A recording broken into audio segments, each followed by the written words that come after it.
श्री स्वामी समर्थ. जय जय स्वामी समर्थ. तुम्हा सर्वांचं पुन्हा एकदा अगदी मनापासून आपल्या या नवीन व्हिडिओमध्ये मी स्वागत करते.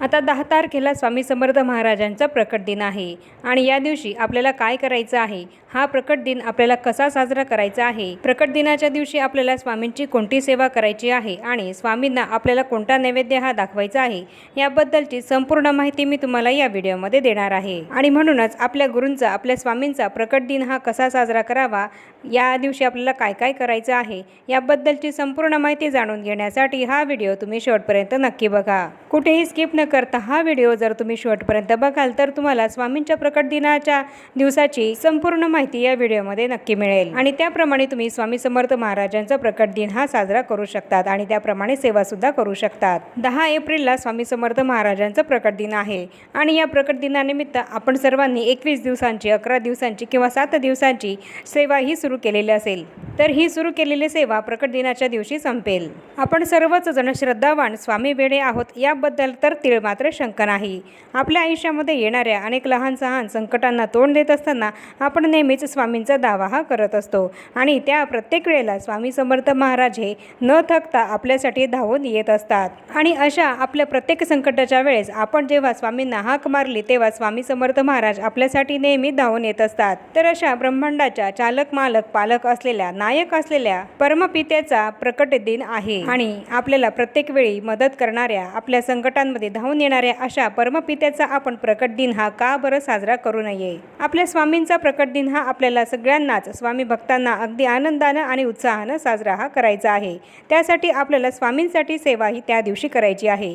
या दिवशी आपल्याला आपल्यासाठी सेवा ही नाही करायची आहे, तर आपल्याला फक्त आपल्या स्वामींसाठी सेवा ही प्रकट दिनाच्या दिवशी करायची आहे. इतर वेळी तर आपण आपल्या स्वतःसाठी सेवा करत असतो की माझी ही इच्छा पूर्ण होऊ देत, मला हे असं हवं आहे, ते मला मिळू देत, नोकरी लागू दे, मुलांचं लग्न होऊ दे, यासारख्या ज्या काही आपल्या इच्छा असतात त्या इच्छा पूर्ण होण्यासाठी आपण स्वामींची सेवा ही इतर वेळेस करत असतो.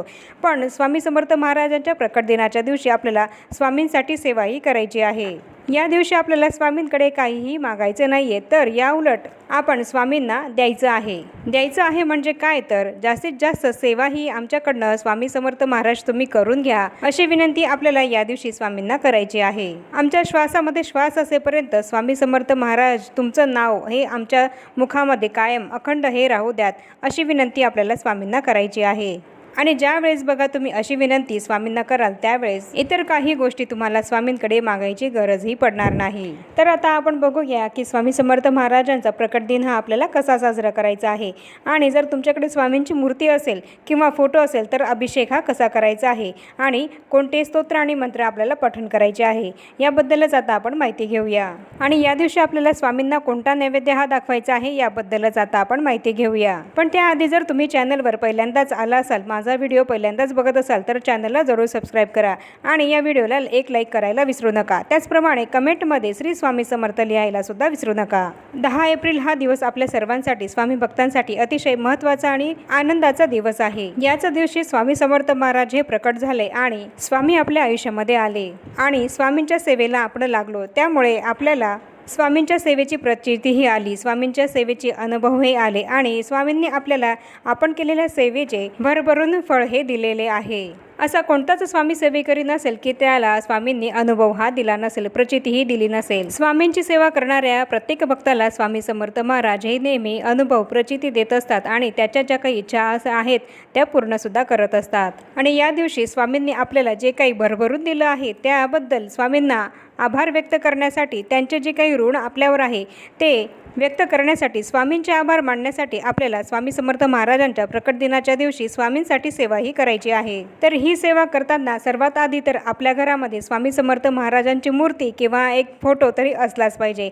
आणि जर तुमच्याकडे स्वामी समर्थ महाराजांची मूर्ती किंवा फोटो नसेल तर तुम्ही प्रकट दिनाच्या आदल्या दिवशी म्हणजेच पाडव्याच्या दिवशी स्वामी समर्थ महाराजांची मूर्ती किंवा फोटो तुमच्या घरी जरूर आणायची आहे. आपल्या घरामध्ये स्वामी समर्थ महाराजांचं अधिष्ठान हे असणं अत्यंत गरजेचं आहे. जेव्हा तुम्ही तुमच्या घरामध्ये घरामध्ये स्वामी समर्थ महाराजांना स्थान द्याल तेव्हा तुमच्या घरामध्ये कुठलाही वास्तुदोष हा राहणार नाही। आणि म्हणूनच स्वामींची सेवा सुरू करताना सर्वात आधी आपल्या घरामध्ये स्वामी समर्थ महाराजांचा एक छोटा किंवा मोठा मूर्ती किंवा फोटो हे असणं अत्यंत आवश्यक आहे। आणि तुम्ही नवीन सेवेकरी असाल आणि स्वामी सेवा ही सुरू करत असाल तर सर्वात आधी तुम्ही स्वामी समर्थ महाराजांचा फोटो हा तुमच्या घरी आणायचा आहे किंवा मूर्तीही आणायची आहे। आणि स्वामी समर्थ महाराजांच्या प्रकट दिनाच्या दिवशी 10 तारखेला आपल्याला सकाळी लवकर उठायचं आहे आणि शुद्ध शुचिर्भूत व्हायचं आहे आणि आपलं घर सुद्धा आपल्याला त्याचप्रमाणे स्वच्छ हे सगळं करायचं आहे। आपल्या अंबरठ्याला सुद्धा आपल्याला हळदीचं लेपन हे करायचं आहे। या दिवशी आपलं घर हे सगळं आपल्याला स्वामीमय करायचं आहे, त्यामुळे आपल्या घराची स्वच्छता ही करणं तितकंच महत्त्वाचं आहे। त्याचप्रमाणे सकाळी उठल्यावर तुम्ही मोबाईलवर स्वामी समर्थ महाराजांची स्तोत्र आणि मंत्र ही लावून द्यायची आहेत, जेणेकरून आपल्या घरामध्ये संपूर्ण वातावरण हे स्वामीमय होईल। अगदी सकाळी सकाळी स्वामी समर्थ महाराजांची ही स्तोत्र किंवा मंत्र जर तुम्ही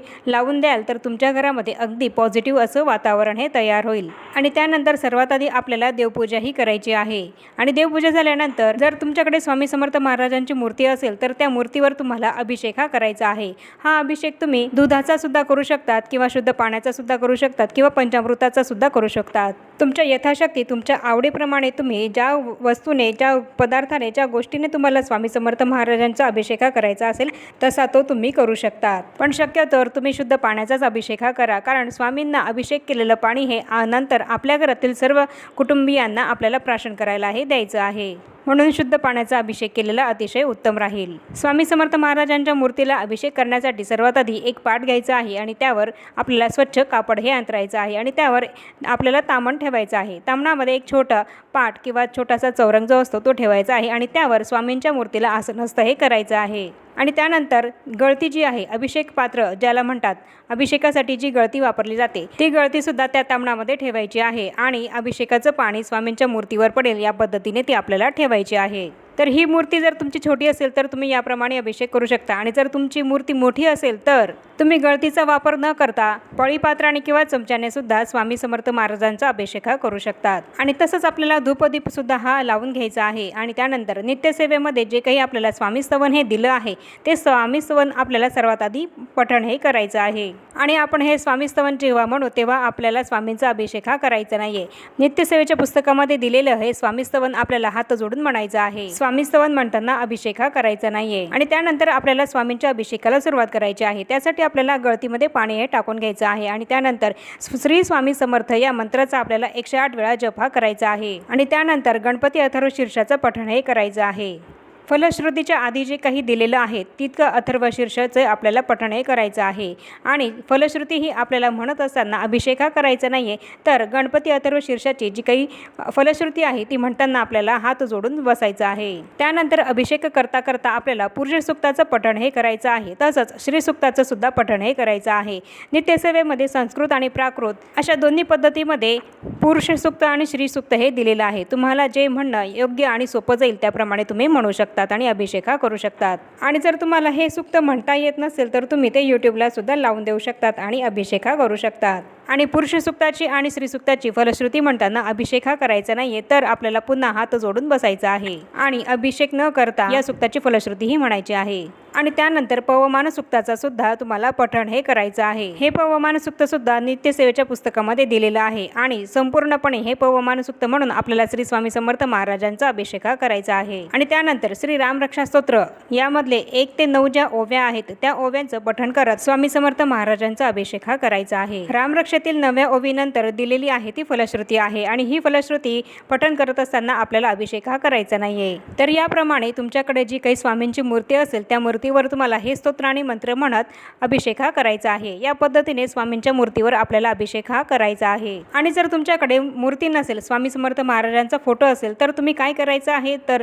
स्वामी समर्थ महाराजांचा हा फोटो तुम्हाला स्वच्छ पुसून हा घ्यायचा आहे। आणि त्यानंतर हा स्वामींचा फोटो आपल्याला एका पाटावर स्वच्छ कापड अंथरून त्यावर ठेवायचा आहे। आणि हा फोटो स्वामी समर्थ महाराजांचा फोटो स्थापन केल्यानंतर ही जी काही स्तोत्र आणि मंत्र मी तुम्हाला आधी सांगितली आहे ती सगळी स्तोत्राणी मंत्र तुम्हाला हात जोडून स्वामींच्या फोटोसमोर बसून हात जोडून ही सगळी स्तोत्राणी मंत्र तुम्हाला पठणही करायची आहेत। तर ज्यांच्याकडे स्वामी समर्थ महाराजांचा फोटो आहे त्यांनी याप्रमाणे सेवाही करायची आहे। आणि त्यानंतर अभिषेक पात्रामध्ये जी स्वामींची मूर्ती आहे ती उचलून घ्यायची आहे, स्वच्छ पुसून घ्यायची आहे। आणि पाटावर जो आपण फोटो ठेवला आहे तो सुद्धा उचलून घ्यायचा आहे आणि स्वच्छ पुसून घ्यायचा आहे पुन्हा। आणि आपल्या देवघरामध्ये फोटो किंवा ही मूर्ती आपल्याला ठेवून द्यायची आहे, स्थापन करायची आहे। त्यानंतर स्वामींना आपल्याला अष्टगंधाचा टिळा हा लावायचा आहे। आणि तसंच स्वामींना हिना अत्तर हे अतिशय प्रिय आहे, तर ते अत्तर सुद्धा आपल्याला स्वामींच्या फोटोला किंवा मूर्तीला हे लावायचं आहे। आणि तसंच जर तुम्ही स्वामींसाठी स्वामींच्या मूर्तीसाठी घालण्यासाठी काही वस्त्र जर आणली असतील तर ती वस्त्र सुद्धा तुम्ही स्वामींना अर्पणही करू शकतात, घालू शकतात। तसंच तुम्ही स्वामींच्या फोटोला सुद्धा साईडने आणि वरच्या बाजूने काही वस्त्रही घालू शकतात। तुम्हाला स्वामींची मूर्ती किंवा फोटो ज्याप्रमाणे सजवायची असेल त्याप्रमाणे तुम्ही सजवू शकतात। तसंच स्वामींना अतिशय प्रिय असलेली चाफ्याची फुलं ही त्या दिवशी आपल्याला पिवळ्या कलरची फुलं, चाफ्याची फुलं स्वामींना अर्पणही करायची आहेत। आणि त्यानंतर आपल्याला स्वामी समर्थ महाराजांना धूपदीप हा ओवाळायचा आहे। आणि त्यानंतर 10:30च्या आरतीला आपल्याला स्वामी समर्थ महाराजांना आपल्या घरामध्ये नैवेद्य तयार करायचा आहे आणि तो नैवेद्य दाखवून 10:30च्या ज्या काही आरत्या आहेत त्या आरत्या आपल्याला करायच्या आहेत। पण जर तुम्ही जॉबला जाणार असाल, जॉबला जाणाऱ्या ज्या काही महिला असतील तर त्यांना सकाळी जर ही सेवा करायला जमत नसेल तर त्यांनी संध्याकाळी नैवेद्य तयार करायचा आहे आणि संध्याकाळी स्वामी समर्थ महाराजांना नैवेद्य दाखवून संध्याकाळी स्वामी समर्थ महाराजांच्या नैवेद्य आरती ही जरूर करायची आहे। मग भलेही तुम्ही सकाळी स्वामी समर्थ महाराजांना खर्डी साखरेचा किंवा एखाद्या फळाचा नैवेद्य दाखवला असेल तरी सुद्धा संध्याकाळी नैवेद्य दाखवून स्वामी समर्थ महाराजांची आरतीही करायची आहे। या आरत्या सुद्धा नित्यसेवेच्या पुस्तकामध्ये दिलेल्या आहे, त्याप्रमाणे त्या आपल्याला करायच्या आहेत। आणि या दिवशी आपल्याला स्वामी समर्थ महाराजांना नैवेद्य म्हणून काय दाखवायचं आहे तर स्वामी समर्थ महाराजांना पुरणपोळी ही अतिशय प्रिय आहे। जर तुम्हाला पुरणपोळी करता आली तर तुम्ही पुरणपोळीचा नैवेद्य हा जरूर दाखवा। तसंच स्वामी समर्थ महाराजांना बेसनाचे लाडू हे सुद्धा अतिशय प्रिय आहे, तर त्या लाडवांचा सुद्धा नैवेद्य तुम्ही स्वामी समर्थ महाराजांना दाखवू शकतात। तर याप्रमाणे आपल्याला स्वामी समर्थ महाराजांना त्यांच्या प्रकट दिनानिमित्त पुरणपोळीचा नैवेद्य हा दाखवायचा आहे, तसंच बेसनाच्या लाडूचा नैवेद्य हा दाखवायचा आहे। आणि जर तुम्हाला हे शक्य नसेल तर तुम्ही स्वामी समर्थ महाराजांना पिवळ्या मिठाईचा नैवेद्य हा सुद्धा दाखवू शकतात। तसंच वरण भाताचा नैवेद्य सुद्धा दाखवू शकतात। वरण भात, भाजी पोळी यामध्ये घेवड्याच्या शेंगांचा भाजीचा नैवेद्य हा तुम्ही दाखवू शकतात। पण शक्य होईल तर पुरणपोळी करण्याचाच प्रयत्न करा। त्याचप्रमाणे या दिवशी आपल्याला श्री स्वामी समर्थ या मंत्राचं अखंड नामस्मरण हे करायचं आहे। आणि त्याचप्रमाणे आपल्याला स्वामी चरित्र सारामृत या ग्रंथाचं एक पारायण या दिवशी जरूर करायचं आहे। ज्यांच्याकडून स्वामी समर्थ महाराजांच्या प्रकट दिनानिमित्त 21 दिवसांची, 11 दिवसांची किंवा 7 दिवसांची कुठलीच सेवा ही झाली नसेल तर त्यांनी या दिवशी आवर्जून श्री स्वामी समर्थ महाराजांच्या प्रकट दिनानिमित्त स्वामी चरित्र सारामृत या ग्रंथाचं पारायण हे जरूर करायचं आहे। स्वामी चरित्र सारामृताचा एक पाठ या दिवशी आपल्याला जरूर करायचा आहे आणि 11 माळी जप हा करायचा आहे। ही अशी सगळी सेवा आपल्याला आपल्या घरी स्वामी समर्थ महाराजांची करायची आहे। आणि त्याचप्रमाणे आपल्या घराच्या आजूबाजूला जिथे कुठे स्वामी समर्थ महाराजांचं केंद्र असेल तर तिथे सुद्धा आपल्याला आवर्जून हे जायचं आहे। केंद्रामध्ये, मठामध्ये जाताना सुद्धा तुम्ही नैवेद्य म्हणून बेसनाचे लाडू हे घेऊन जाऊ शकता किंवा पिवळी फळं किंवा पिवळी मिठाई, त्याचप्रमाणे नारळ, खडीसाखर, हार, फुलं हे सुद्धा आपल्याला त्या दिवशी आवर्जून हे घेऊन जायचं आहे। स्वामी समर्थ महाराजांना नैवेद्य म्हणून तुम्ही ज्या काही वस्तू या घेऊन जाणार असाल त्या आरतीच्या आधी तुम्हाला तिथे केंद्रामध्ये द्यायच्या आहे, जेणेकरून त्याचा प्रसाद हा दाखवला जाईल आणि तो इतर सर्वांना वाटला सुद्धा जाईल। तसंच आपल्याला या दिवशी दानधर्म सुद्धा हा करायचा आहे। गरजू व्यक्तींना आपल्याला दानधर्म हा करायचा आहे। यामध्ये अन्नदान हे सर्वश्रेष्ठ दान आहे, तर तुम्ही गरजू गरीब व्यक्तींना या दिवशी अन्नदान हे सुद्धा जरूर करा। तर याप्रमाणे आपल्याला स्वामी समर्थ महाराजांचा प्रकट दिन हा साजरा करायचा आहे आणि याप्रमाणे सगळ्या सेवा या करायच्या आहेत। सर्वात महत्त्वाचं म्हणजे जर तुम्हाला सूतक असेल, विटाळ असेल किंवा मासिक धर्म असेल तर या सेवा तुम्हाला करता येणार नाही। ज्या महिलांना मासिक धर्म आहे आणि त्यांना सेवा करावीशी वाटत असेल तर त्यांनी अखंड नामस्मरण ही सेवा करायची आहे। ज्या महिलांना मासिक धर्म आहे आणि ह्या सेवा करता येत नाही तर आपल्या घरातील इतर व्यक्तींकडनं या सेवा स्वामी समर्थ महाराजांचा अभिषेक हा करून घ्यायचा आहे। तर याप्रमाणे या व्हिडिओमध्ये मी तुम्हाला स्वामी समर्थ महाराजांचा प्रकट दिन आपल्याला कसा साजरा करायचा आहे आणि कोणत्या सेवा या करायच्या आहे याबद्दलची संपूर्ण माहिती ही दिली आहे। आणि हो, पुन्हा एकदा सांगेन की या दिवशी शक्य होईल तितकी सेवा ही आपण स्वामी समर्थ महाराजांची सेवा ही स्वामींसाठी फक्त आणि फक्त स्वामींसाठीच करायची आहे आणि पूर्ण श्रद्धेने आणि विश्वासाने करायची आहे। आणि आता या छोट्याशा माहितीसह आपण आपला आजचा हा व्हिडिओ इथेच थांबूया आणि भेटूया पुन्हा अशाच नवीन एका माहितीपूर्ण आणि महत्त्वपूर्ण व्हिडिओसोबत। तोपर्यंत सर्वांना श्री स्वामी समर्थ।